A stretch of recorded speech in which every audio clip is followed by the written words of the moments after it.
Good morning everyone. हम लोग का लास्ट लेक्चर में देखे थे कि कैपेसिटर, पैरेलल प्लेट कैपेसिटर्स, उसके हम लोगों ने फॉर्मूले डिराइव किए थे कि उसकी कैपेसिटेंस कैसे निकालेंगे, spherical capacitors and cylindrical capacitors, and उसके ऊपर कुछ क्वेश्चंस हम लोग दिए थे। राइट नाउ आज का टॉपिक हमारे पास होगा, हम दो टॉपिक्स यहाँ पर देखेंगे। एक आपके पास एक combination of capacitors and capacitor को जब हम लोग क्या करेंगे, सर्किट डायग्राम में यूज़ करेंगे। So how to solve the questions related to the capacitors in circuit diagram, right. So let's see now combination of capacitors. Right now we have two possible combinations. पहला वाला combination है capacitors in series, मतलब आपके पास एक नहीं बहुत सारे capacitors है। लेट एग्जांपल, आपके पास 3 कैपेसिटर्स हैं, राइट। सीरीज कनेक्शन कैसा होता है, रिकॉग्नाइज कैसे करेंगे, ये मैं आपको बताऊंगा। देखना, 2 तरीके से बताऊंगा कैसे रिकॉग्नाइज करेंगे। सबसे पहले इम्पॉर्टेंट बात जो मैं आपको बताऊंगा, ये आगे भी काम आएंगी। In series connection voltage split across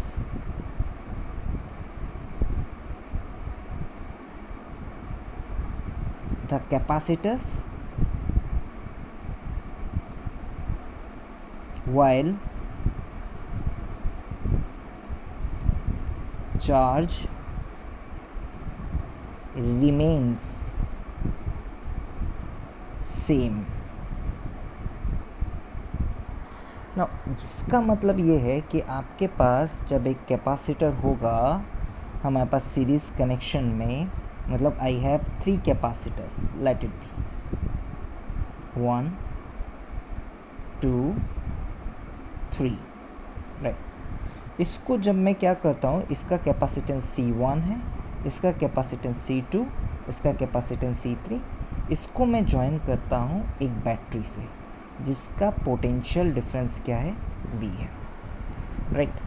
अब बैटरी से निकला चार्ज Q, जैसे कि आपको बताया in series combination voltage split across the capacitors, मतलब अगर मैं ये कैपेसिटर C1 के अक्रॉस में एक पोटेंशियोमीटर लगाऊंगा, यहाँ पर वोल्टेज आएगा V1, इसके अक्रॉस में एक पोटेंशियोमीटर लगाऊंगा, इधर वोल्टेज आएगा V2, एंड थर्ड के अक्रॉस में लगाऊंगा, इधर वोल्टेज आएगा आपके पास V3।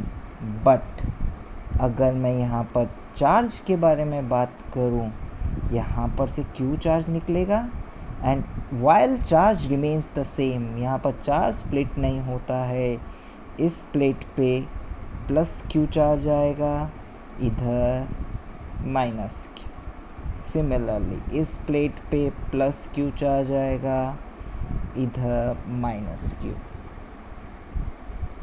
Plus Q minus Q।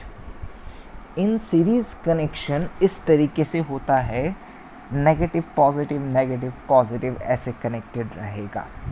ये सीरीज कनेक्शन का विजुअलाइजेशन, एक और तरीका भी बताऊंगा विजुअलाइज करने का, वो अपन देखेंगे।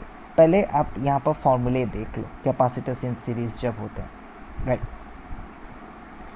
तो राइट नाउ हमारे पास ये पॉजिटिव कनेक्शन है।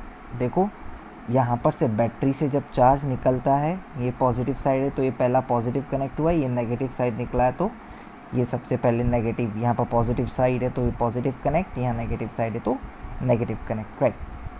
नाउ इम्पॉर्टेंट पॉइंट कि पोटेंशियल ड्रॉप का मतलब क्या होता है। कैपेसिटर क्या है, मैंने बोला आपके पास बकेट है, और हम जब कंपेयर किए ये बैटरी का पोटेंशियल क्या है, हाइट है। 3 कैपेसिटर लगाया, इसका मतलब 3 बकेट, और एक हाइट में आपको बता दिया गया है। 3 कैपेसिटर का कैपेसिटेंस मतलब कैपेसिटी अलग अलग है, राइट। और पूरा का पूरा हाइट आपके पास क्या है, V है। तो वो टोटल पोटेंशियल क्या होगा, इसमें तीनों कैपेसिटर में क्या हो जाएगा, डिस्ट्रीब्यूट हो जाएगा। टोटल पोटेंशियल इन तीनों में डिस्ट्रीब्यूट हो जाएगा। मतलब हम यहाँ पर क्या लिखेंगे, V1 plus V2 plus V3 equals V, ये लिखेंगे। यहाँ पर आपके पास एक पर्टिकुलर हाइट है, पर्टिकुलर हाइट से फ्लो करते करते पहले C1 को भरा, फिर C2 को भरा, फिर C3 को भरा। मतलब ये सिक्वेंशियली है। मतलब आप ऐसा सीक्वेंस का मतलब क्या है, अगर मैं आपको इसका बकेट वाला एग्जांपल से समझाऊं तो आपको समझा रहा हूँ, समझना। आपके पास सीरीज़ का मतलब क्या है, देखो यहाँ पर एक बकेट है जिसका कैपेसिटेंस अलग है, यहाँ पर एक और बकेट है जिसका कैपेसिटेंस भी अलग है, कैपेसिटी अलग है, राइट। एंड यहाँ पर एक और बकेट है जिसकी कैपेसिटी अलग है। देखो ये C1, C2, C3 और ये रहा इधर होल, राइट। अब ये टोटल कनेक्शन ओपन है, राइट। अब अगर मान के चलो ये हो गया यहाँ से हाइट V, ख़त्म। यहाँ पर हाइट क्या हो गया, V हो गया। तो सबसे पहले यहाँ से जब लिक्विड आएगा, यहाँ से जब लिक्विड गिरेगा इधर ऊपर से, एक सबसे ऊपर से लिक्विड जब यहाँ पर से फ्लो करेगा इस जगह से, मान के चलो, तो ये फ्लो करके कहाँ आएगा, सबसे पहले C1 फिलअप होगा। जैसे ही C1 फिलअप हुआ, इसका हाइट, C1 का हाइट ले लो V1,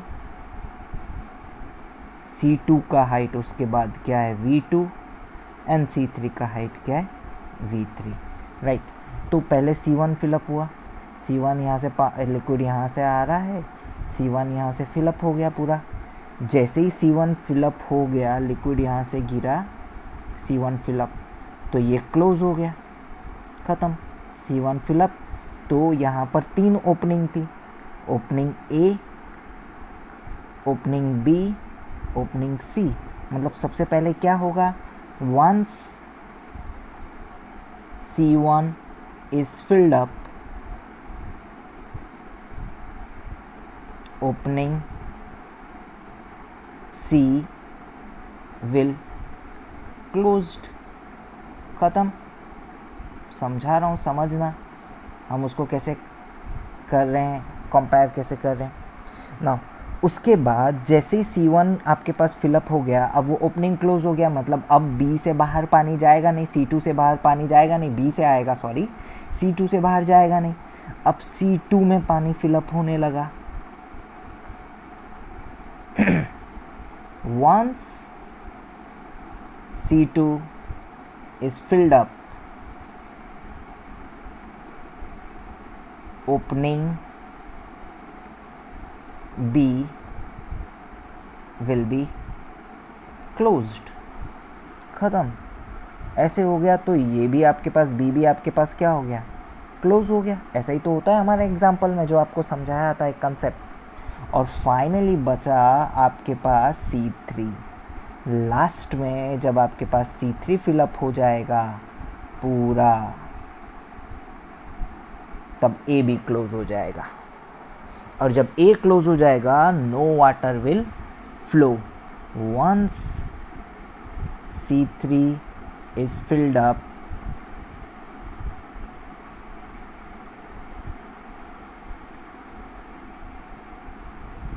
opening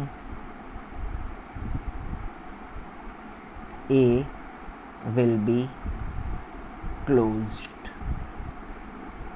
अब लिक्विड एक ही है, लिक्विड एक ही है, सभी का लिक्विड एक ही है, राइट। तो ओपनिंग B क्लोज हो गया। मतलब आपके पास ऐसा समझना मत कि ये C का कैपेसिटेंस C इतना बड़ा है और C2 इतना बड़ा है। C1 आपके पास कितना हो सकता है, C1 आपके पास इतना बड़ा हो सकता है, पर क्या करें, ओपनिंग वैसे ही आई है V1 V2 V3 की, ये ऐसा है, मतलब कैपेसिटी अलग अलग है, कैपेसिटी सबकी कैपेसिटी, तीनों की कैपेसिटी अलग अलग है, पर ओपनिंग के हिसाब से आपके पास क्या आ गया, लेवल फिल्डअप हुआ। C1 पूरा थोड़ी ना फिलअप होगा, C1 पूरा फिलअप नहीं होगा, C2 भी पूरा फिलअप नहीं होगा, जो लेवल है उसी हिसाब से फिलअप होगा।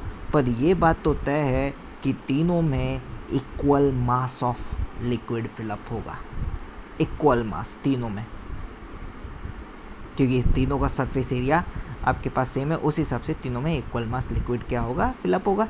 ये अपने पास इधर का कंसेप्ट है, उसको इधर ना लगाएं, राइट। तो आपको मैं यही बताया कि यहाँ पर आपके पास ये बोल सकते हैं टोटल V, मतलब टोटल यहाँ से height equals V1 plus V2 plus V3, यहाँ पर ऐसा हो सकता है। तो इक्विवेलेंट का मतलब क्या है, इक्विवेलेंट कैपेसिटेंस का मतलब क्या है, देखो इक्विवेलेंट कैपेसिटेंस का मतलब क्या है,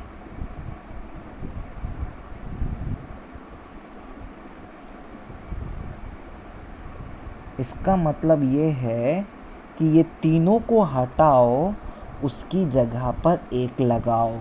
इक्विवेलेंट का मतलब ये है जो सेम बैटरी से सेम चार्ज विड्रॉ करेगा, मतलब टोटल चार्ज Q विड्रॉ हुआ है, तो जब आपने C इक्विवेलेंट यहाँ लगाया तो आपने सेम बैटरी लगाया और वो सेम चार्ज विड्रॉ किया। इक्विवेलेंट कैपेसिटेंस का मतलब C equivalent is the capacitance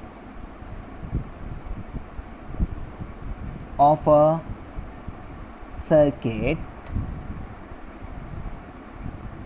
which when replaced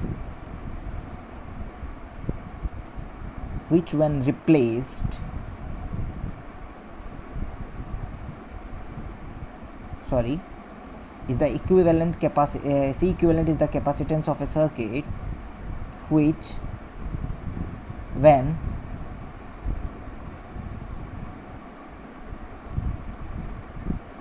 replaces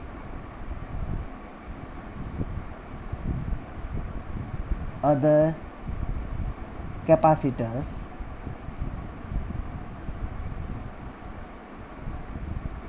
it withdraws same charge from the battery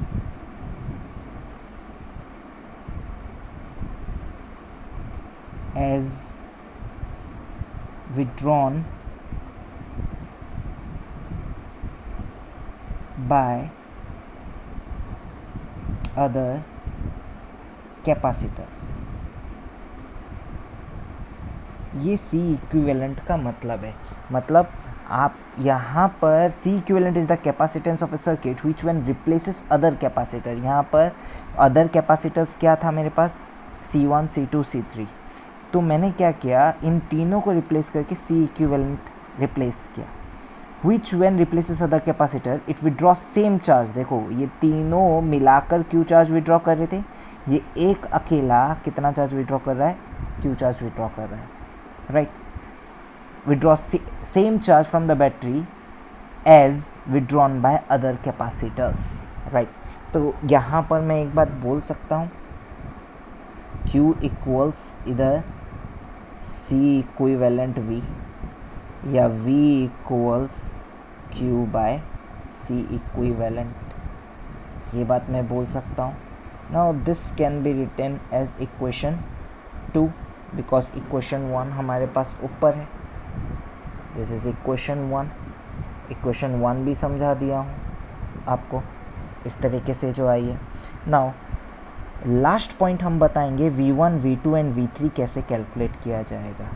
देखो V1 V2 V3 कैलकुलेट करना कोई बड़ा बात तो है नहीं, देख लो कैसे कैलकुलेट करेंगे। यहाँ पर C1 V1 इक्वल्स क्या होगा, Q इक्वल्स CV, तो V1 equals Q bye C1। V2 equals, देखो इधर चार्ज कितना है इस C2 कैपेसिटर पे, Q है, तो V2 equals Q by C2. Similarly, V3 equals Q by C3. Now put these values, equation 3.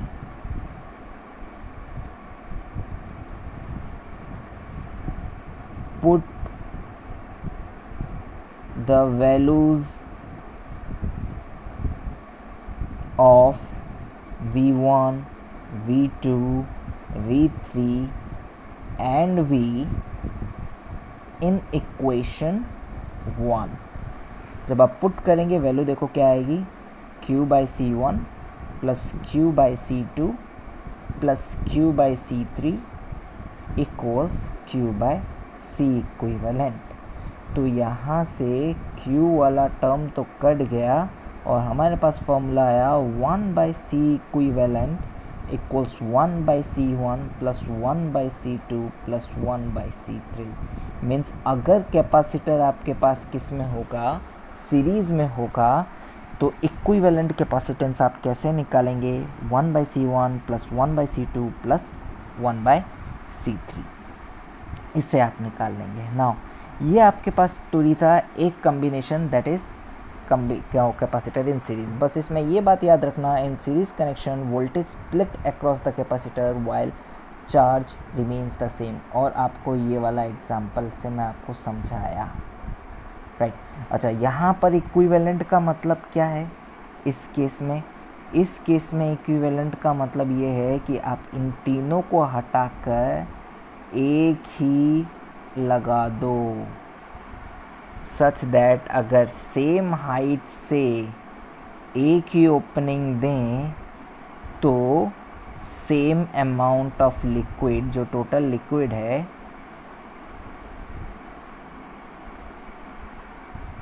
वो फिल्ड अप हो, सेम अमाउंट, राइट. इसको बोलते हैं हम लोग C इक्विवेलेंट, या ये आपके पास C इक्विवेलेंट है जो आपको समझाया था, container, equivalent container, right. Now ये था आपके पास कैपेसिटर्स इन सीरीज. नेक्स्ट आपके पास होता है, नेक्स्ट कनेक्शन होता है आपके पास parallel connection. This is series connection, next connection is your parallel, that is capacitors in parallel connection, right. अब आप पैरेलल कैसे समझेंगे? देखो, सीरीज समझे, पैरेलल भी वैसे ही समझेंगे. मैं 3 कैपेसिटर ले रहा हूँ, उससे पहले मैं आपको बताऊंगा in parallel connection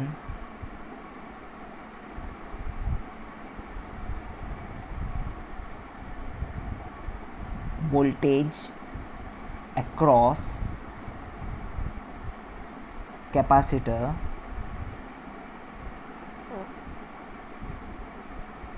remains constant while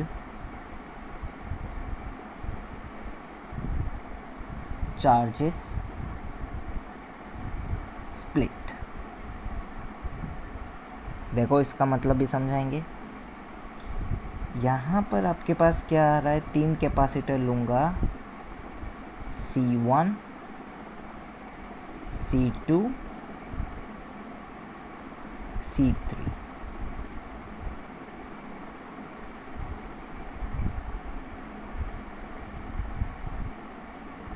ले लिया और इनको लगा देंगे हम लोग बैटरी के क्रॉस में.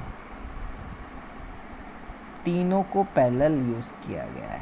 देखो, अब आप देख सकते हैं C1, C2 एंड C3 के कनेक्शंस सेम है. मतलब अगर मैं C1 से पूछूं भाई तुम्हारे अक्रॉस का वोल्टेज कितना है, वो बोलेगा V. C2 से भी पूछने से वो सेम आंसर देगा कि भाई मेरे अक्रॉस का वोल्टेज V है, एंड C3 भी सेम आंसर देगा. क्योंकि in parallel connection voltage across capacitor remains constant. देखो तीनों के जो एंड हैं, तीनों के जो एंड है एक ही पॉइंट पे लगे हुए हैं दोनों एंड्स, तो पोटेंशियल ड्रॉप भी सेम रहेगा। बट क्या प्रॉब्लम होता है, इधर चार्जेस स्प्लिट हो जाता है। मतलब यहाँ पर अगर Q चार्ज निकलता है जंक्शन में आने के बाद चार्ज क्या हो जाता है, स्प्लिट अप हो जाता है। इधर आता है Q1, इधर आता है Q2 एंड इधर आता है Q3, राइट। अब देखो यहाँ पर एक सिंपल सा बात है समझना, यहाँ पर आपके पास सेम चार्ज है जो कि क्या हो रहा है, स्प्लिट हो रहा है, राइट। कहीं एडिशनल तो आ ही नहीं रहा है, Q आ रहा है जो स्प्लिट हो रहा है। तो मैं यहाँ आराम से बोल सकता हूँ Q equals Q1 plus Q2 plus Q3, split हो रहा है ना। यहाँ पर वापस से C इक्विवेलेंट की डेफिनेशन, मतलब वो तीनों को हटाकर एक इक्विवेलेंट लगाना है सच दैट ये भी वही बैटरी से वही Q चार्ज क्या करेगा, विड्रॉ करेगा। तो यहाँ पर आपके पास वैल्यू आ गई Q equals C equivalent V जो कि बिट 2 है। एंड थर्ड बिट के लिए आप ऐसा बोल सकते हैं Q1 equals C1V, Q2 equals C2V and Q3 equals C3V। देखो तीनों के अक्रॉस पे पोटेंशियल ड्रॉप क्या था, सेम था। तो इसलिए इधर हम लोग क्या कर सकते हैं, इजीली क्या कैलकुलेट हो सकता है इस केस में। Now putting the values in equation 1 will get, putting values in equation 1, Q की जगह पे लिखूंगा C equivalent V equals C1V plus C2V plus C3V। तो यहाँ पर ये तो कट गया एंड फाइनली अपने पास C equivalent equals C1 plus C2 plus C3, ख़त्म।